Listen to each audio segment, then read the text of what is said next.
అవినీతి కేసులో 5 ఏళ్ల జైలు జీవితం ఎన్నో పాఠాలు నేర్పిందన్నాడు నిందితుడు శ్రీను. సీఎం జగన్ పై దాడి ఘటనలో అరెస్ట్ అయిన శ్రీను 5 ఏళ్ల తర్వాత ఇటీవలే బెయిల్ పై విడుదలయ్యారు. అయితే జైల్లో ఉన్న సమయంలో అధికారులు ప్రోత్సాహంతో తన చదువును కొనసాగించాలని తెలిపారు. జైల్లో ఉన్నప్పుడు తన కుటుంబానికి ధైర్యం చెబుతూ తనకు మద్దతుగా నిలిచిన వారందరికీ జీవితాంతం రుణపడి ఉంటానంటున్నారు. మరిన్ని వివరాలు మా ప్రతినిధి రాజేష్ అందిస్తారు. 5 సంవత్సరాల పాటు జైలు జీవితం అనుభవించి నిన్న రాత్రి తెల్లవారుజాము 3 గంటల ప్రాంతంలో కోడికత్తి శ్రీను అలియాస్ జులిపల్లి శ్రీను ఇంటికి చేరుకున్నారు. ప్రస్తుతం ఆయన స్వగ్రామం టాణేలంకలో ఆయన నివాసం వద్ద ఉన్నారు. ఆయన అడిగి మరిన్నో తెలుసుకునే ప్రయత్నం చేద్దాం. శ్రీను, చెప్పండి, ఏంటి ఈ జైలు జీవితం ఎలా గడిచింది? జైలు జీవితం అంటే కష్టమే కదా సార్. కాకపోతే జైలు జీవితాన్ని కూడా నేను సద్వినియోగం చేసుకున్నాను, చదువుకున్నాను. జైలు డిగ్రీ కూడా పూర్తి చేశాను. ప్రస్తుతానికి ఎంఏ సోషియాలజీ చేస్తున్నాను. ఇక్కడ కూడా బయట కూడా చదువు కంటిన్యూ చేస్తాను. అంటే జైల్లోకి వెళ్ళే ముందు ఏం చదువుకున్నారు మీరు? జైల్లో వెళ్ళిన తర్వాత ఏం చదువుకున్నారు? జైల్లోకి వెళ్ళే ముందు వరకు నేను 10th క్లాస్ చదువుకున్నాను సార్. 10th క్లాస్ ఫస్ట్ క్లాస్లో పాస్ అయ్యాను. తర్వాత కొన్ని ఎందుకో నాకు క్రికెట్ ఆటల మీద పడిపోయి కొంచెం చదువుని నెగ్లెక్ట్ చేసినాను. తర్వాత అక్కడికి వెళ్ళిన తర్వాత మళ్ళీ చదువుకోవాలనిపించింది. నేను కోల్పోయింది ఏంటి విద్యని, మళ్ళీ దాన్ని దేన్నైనా సాధించేది విద్యతోటి అనిపించింది. అందుకోసం మళ్ళీ నేను అక్కడ పట్టుదలతో మళ్ళీ చదువుకోవడం మొదలుపెట్టాను సార్. అక్కడ జైలు అధికారులు నీకు ఏ రకమైన సౌకర్యాలు అందుబాటులో ఉంచారు? అక్కడ చదువుకోవడానికి వాతావరణం ఎలా ఉండేది? చదువుకోవడానికంటే నాకు రాజారావు సూపరింటెండెంట్ గారు ఉన్నారు సార్. ఆయన నాకు పూర్తిగా సపోర్ట్ చేసి లేదురా నువ్వు చదువుకోవాలి అని అన్నారు. అక్కడ మేడం గారు, అది Ambedkar open university Ananthalakshmi madam గారు అని ఒక ఆవిడ ఉన్నారు. ఆవిడ కూడా ఏం చేస్తుందంటే పాపం ఎవరైనా ఖైదీలు వచ్చిన వెంటనే వీళ్ళకి విద్య వల్ల ఏదైనా సాధించగలుగుతారని ఫస్ట్ గుండా ప్రోత్సహిస్తుంది ఆవిడ. ఎవరికైనా కనీసం అక్షరాలు రాని వారికి కూడా వాళ్ళకి అక్షరాలు నేర్పించడం, కనీసం వారి సంతకమైనా పెట్టుకోవాలనేది ఆవిడ కోరికతో చాలా బాగా జైల్లో ఆవిడ నిజంగా ఆవిడని చూస్తే నాకు చాలా ఆశ్చర్యం వేసుకొస్తుంది అనమాట. చాలా బాగా పనిచేస్తారు ఆవిడ. అక్కడ ఇంకో వ్యక్తి ఉన్నారు దొరబాబు గారు అని, ఆయన శిక్ష పడి జీవితకాల శిక్ష అనుభవిస్తున్నారు. ఆయన కూడా చాలా అక్కడికి వచ్చిన వాళ్ళని మార్చాలి, వాళ్ళకి మంచి చదువు చెప్పాలి, చదువు లేకపోతే కనీసం ఏదైనా వాళ్ళు సంతకం వాళ్ళు పెట్టుకునేలాగైనా వాళ్ళకి నేర్పాలి అనే దృఢమైన సంకల్పం దానిలో అందరికీ కూడా చాలా బాగా చేస్తారు సార్. అట్లా అప్పుడు దాకా ఎటువంటి మచ్చాలేని సీను, ఆ సంఘటన అసలు జరిగిన తర్వాత నువ్వు ఎలా ఫీల్ అయ్యావు అసలు? లేదు సార్, ఇంకా తర్వాత మాట్లాడతాను సార్. అంటే ఇప్పుడు ఏం చేయాలనుకుంటున్నావు, ఏంటి? ఇంటికి వచ్చేసావు కదా, నీ కుటుంబ సభ్యులు చూసిన తర్వాత నీకేమనిపించింది?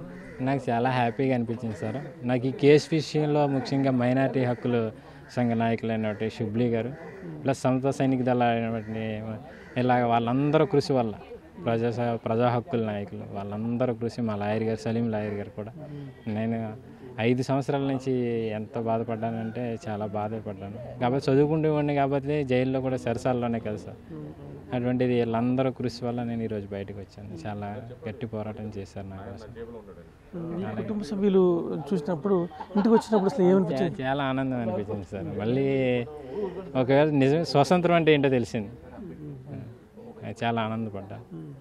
జైల్లో చదువుకోవాలని ఎందుకు అనిపించింది? అంటే అందులో లా చేసామని తెలిసింది, అది అంటే ఎలా అంటే లా బుక్లన్నీ మా సార్ ఇస్తే చదువుకున్నాను తప్ప అక్కడ చదువుకోవడం ఇచ్చాను తప్ప, కానీ అక్కడ చదువుకోవడానికి లేదు సార్. లా అంటే కాలేజ్ అవైలబుల్ లేదు.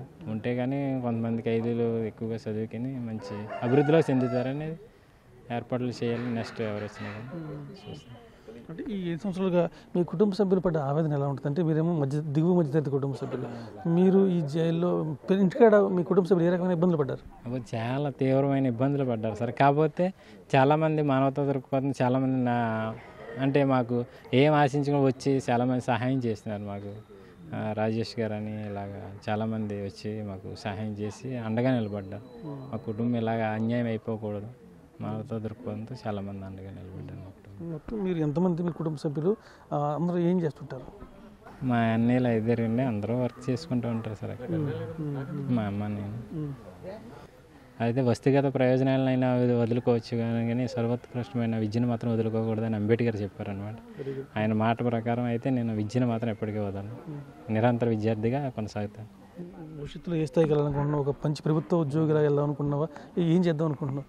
లేదు, ఇప్పుడు అంటే తర్వాత కంపల్సరీ మాట్లాడతాను సార్. అంటే కోర్టు నిబంధనల ప్రకారం, అంటే ఇప్పుడు నీకు వచ్చిన బెయిల్ కూడా షరతులతో కూడిన బెయిల్, షరతులు ఏం పెట్టారు? అంటే మా లాయర్ గారికి తెలుస్తారని ఆయన మాట్లాడతారంటే ఇప్పుడు వరకు అంటే నేను బయటకు వచ్చి మా ఇంట్లో వాళ్ళు కలిసిన ఆనందంలో ఉన్నాను తప్ప ఇంకా ఏమీ తెలుసుకోలేదు అందుకే సార్. అయితే మొత్తం మీ ఇంటికి వచ్చిన తర్వాత మీ కుటుంబ సభ్యులు కావచ్చు, మీ గ్రామస్తులు కావచ్చు, నీకు ఎలా స్వాగతం పలికారు? వాళ్ళందరూ మాట్లాడుతుంటే నీకు ఏమనిపించింది? చాలా ఆనందం అనిపించింది సార్. చాలామంది వస్తున్నారు, సానుభూతి తెలుపుతున్నారు, చాలా ఆనందం అనిపించింది. Okay sir.